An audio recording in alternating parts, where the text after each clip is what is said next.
Jangan lupa like, komen, dan subscribe channel YouTube TVRI Bengkulu dan nyalakan lonceng notifikasinya.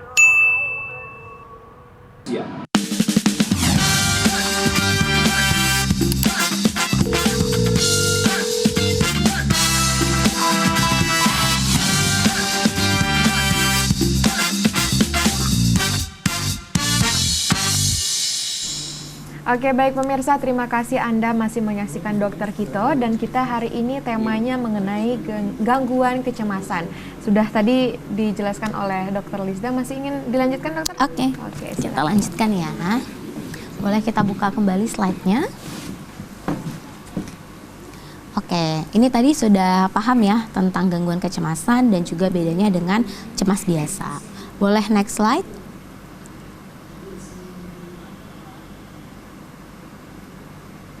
Next slide. Boleh next slide? Oke.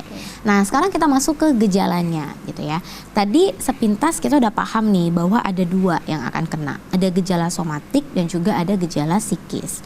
Gejala somatik itu kata soma artinya berasal dari kata jaringan tubuh atau bagian tubuh. Jadi meskipun kecemasan ini adalah gangguan mental, artinya dari dalam, tapi dia akan termanifestasikan keluar dalam bentuk keluhan fisik.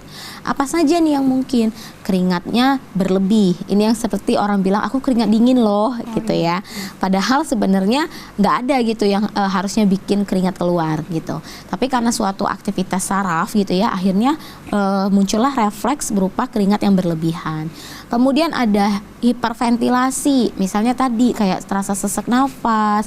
Biasanya ini dibarengi dengan masalah atau iritabilitas kardiovaskular, kayak misalnya tensi menjadi naik tiba-tiba. Padahal sebenarnya biasanya tekanan darahnya itu bagus. Dan takikardi. Takikardi ini apa? Mungkin masyarakat di rumah bertanya.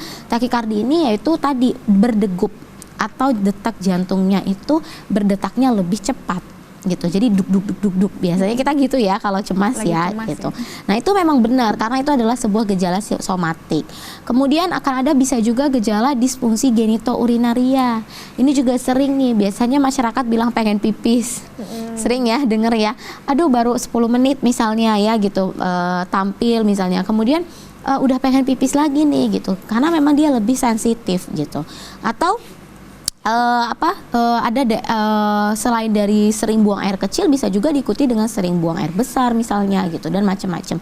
Intinya ada sebuah iritabilitas atau ada sebuah peningkatan hipersensitivitas dari saluran cerna gitu. Jadi organ-organ ini bisa sebagai manifestasi ataupun sebagai gejala dari gangguan kecemasan. Boleh next slide? Nah, kalau psikologisnya apa? Psikologisnya itu sebenarnya gampangnya adalah sebuah perasaan cemas yang begitu berlebihan gitu. Jadi ada rasa takut, ada rasa khawatir di dalam itu terhadap sesuatu hal yang sebenarnya ini belum tentu berbahaya gitu.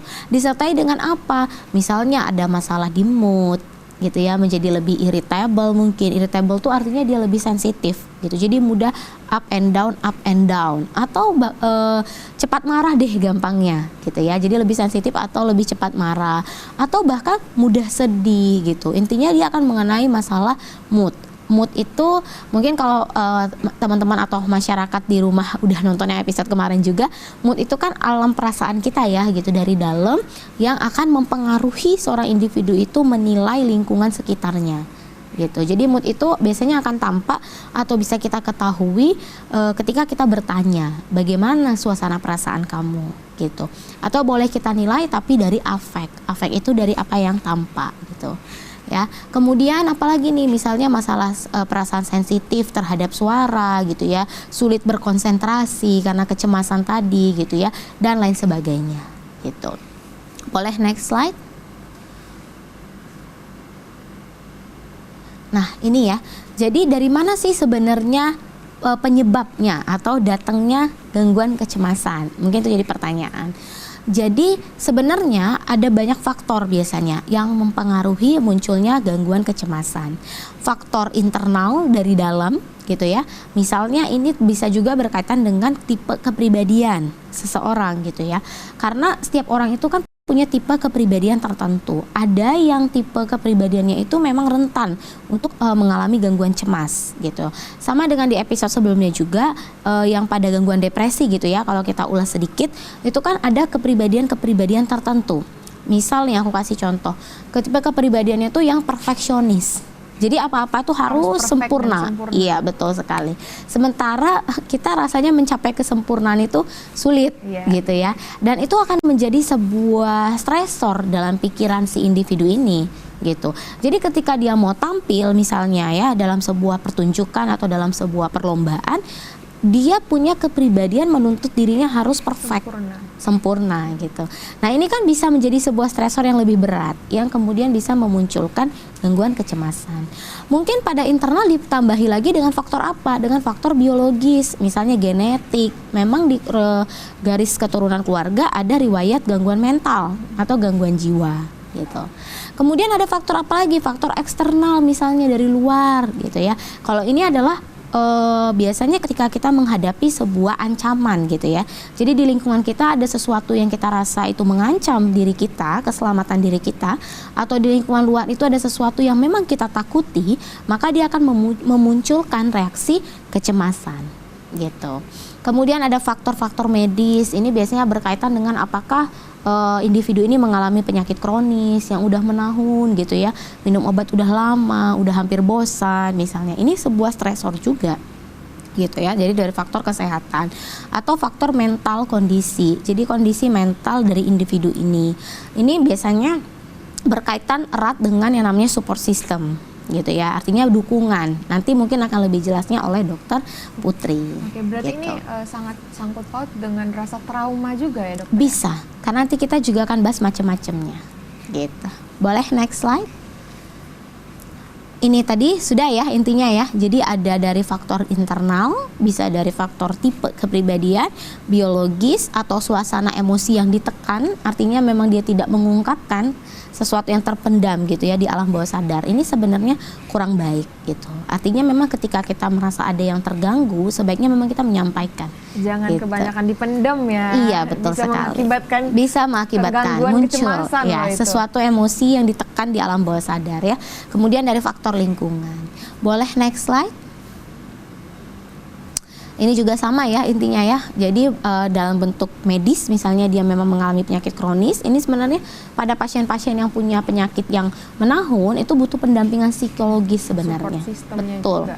Ya, perlu kita gali sebenarnya apakah ada sesuatu yang dia tekan gitu ya, perasaan kecemasan dia tentang kematian misalnya gitu ya, tentang bagaimana nanti ke depannya kalau minum obat terus, kan ada banyak. Tapi ini seringkali kita terabaikan gitu. Jadi kita biasanya fokusnya ke targeted organ lagi tadi gitu. Padahal sebenarnya ini sangat berpengaruh gitu ya. Boleh next slide? Oke. Nah, sekarang kita masuk ke yang utama juga, yaitu tipe dari gangguan cemas. Itu sepintas pasti masyarakat udah paham.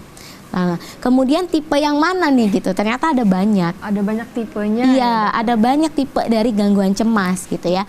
Kalau menurut DSM-5 ya, ini juga salah satu panduan ya dalam penegakan diagnosis gangguan jiwa, atau biasanya kita juga pakai buku PPDGJ namanya ya, Pedoman Penggolongan Diagnosis Gangguan Jiwa. Itu ada macam-macam. Yang pertama nih kita lihat dulu, ada namanya gangguan panik ya. Di dalam gangguan panik nanti ada lagi namanya serangan panik. Jadi ada dua macam. Bedanya apa nih gitu ya. Jadi kalau serangan panik atau panic attack ya, itu adalah gejala dari gangguan kecemasan tadi muncul tiba-tiba tanpa sebab yang jelas kata kuncinya, dan baru pertama kali muncul. Oke, dokter, menarik sekali, tapi sayang kita harus dipotong terlebih dahulu, kita jeda terlebih dahulu ya dokter ya. Oke pemirsa, hari ini pembahasan kita mengenai gangguan kecemasan sangat menarik, supaya pemirsa di rumah tidak mendiagnosa dirinya sendiri. Tapi jangan kemana-mana, akan kita lanjutkan lagi setelah jeda pariwara berikut ini, tetap di Dokter